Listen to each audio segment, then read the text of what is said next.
back to the primaries. For more, we want to welcome in the host of America Right Now, Tom Basile. Tom, good morning. Big one yesterday that I had circled was this Carolyn Maloney, Jerry Nadler race right in Midtown Manhattan, the Upper West Side versus the Upper East Side. Because of redistricting, these two long-term members of Congress, they had to run against each other, and they were friends. Yeah. They were friends, and again, remember, in New York, the Democrats tried to circumvent the nonpartisan redistricting commission, and what happened is it went to court, and you got a bunch of these districts now where you've got some odd matchups like this one, Carolyn Maloney versus Jerry Nadler. Maloney being defeated there handily. She'll end her 30-year career in Congress. But in some of these other districts, I think a little bit of a warning sign for Republicans in the fall. A number of the AOC clones, the folks that challenged Democrats like Sean Patrick Maloney, the chairman of DCCC, from the left, they lost yesterday. So a little bit of pushback against the far left wing of the party, where folks seem to be trending toward the more traditional, more moderate Democrats. Not that Sean Patrick Maloney is a moderate, but in comparison to a socialist, he is.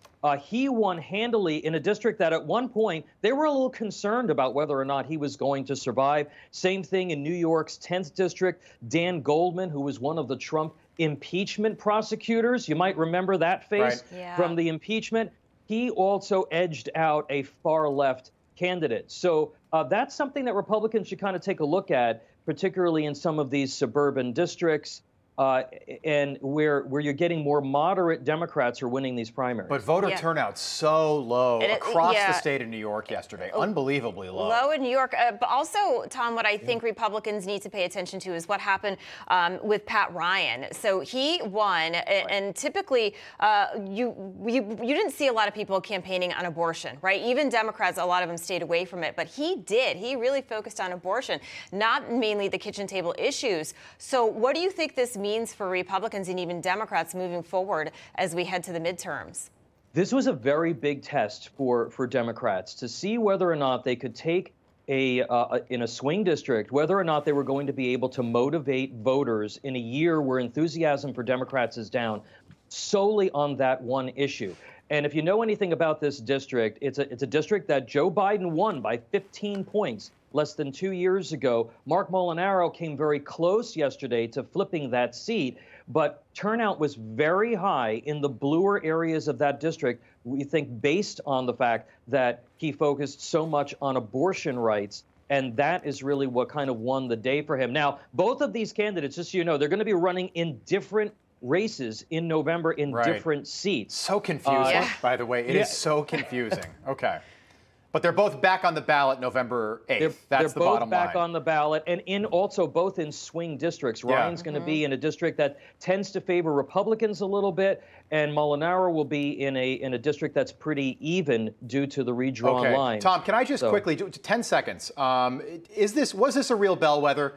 This congressional race in the 19th district in New York, was that really a bellwether? Because I don't think people are really tuned in to the election just yet. It's still August.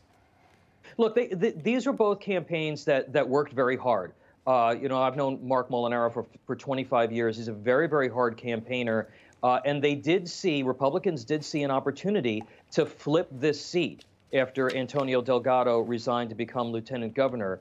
I don't know if it's a true bellwether, but there are certainly things that I think Republicans can learn from watching how the Democrats behaved during this campaign and how the voters responded to that message.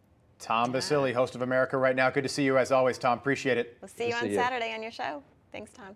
All right. Let's keep the conversation going and welcome in political analyst and best-selling author Mark Halperin, best-selling political analyst. Also in studio, the news director at WABC Radio. WABC. I was just waiting for your radio voice to come out. I love doing wacky radio voice.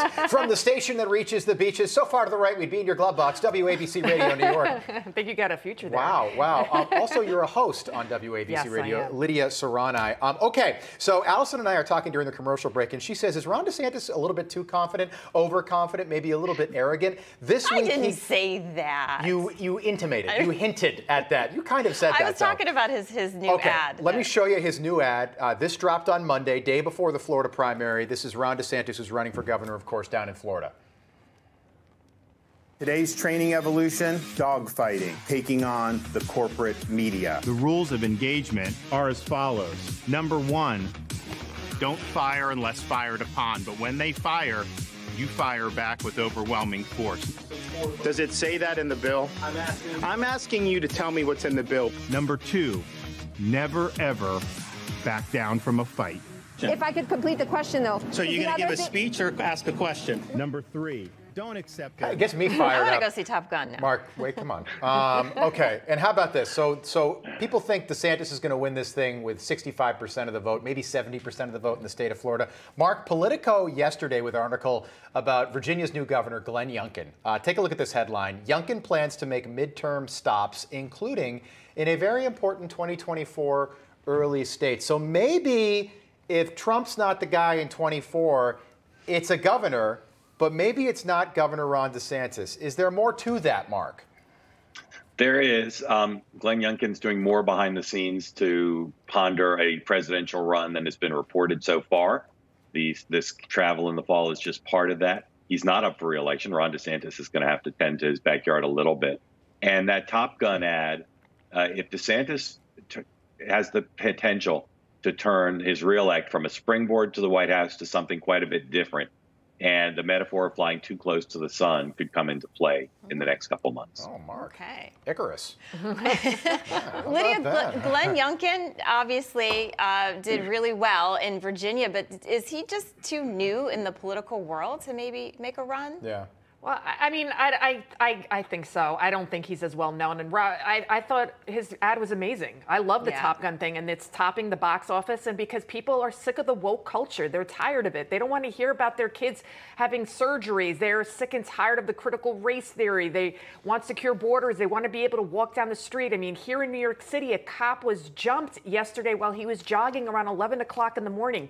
If police officers aren't safe, if children aren't safe walking down the streets, then we're not safe. And that's what we want to bring back to our country. And that's what Ron DeSantis and other candidates like him are hoping to take America back from the depths of the Democrat despair that they've spiraled this country down into. And Ron DeSantis, if he does decide to run for president, I'm telling you, wearing his Navy whites, I mean, this is a guy that won a Bronze Star in Iraq.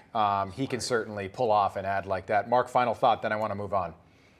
He's got a great bio, and I do think he'll win re-election easily. Did you say great but I will bio? say that He said body, no. bio. Oh, they say Great bio. He does, doesn't he? Yes. No. Sorry, go ahead, Mark. But that is a message that appeals to the base.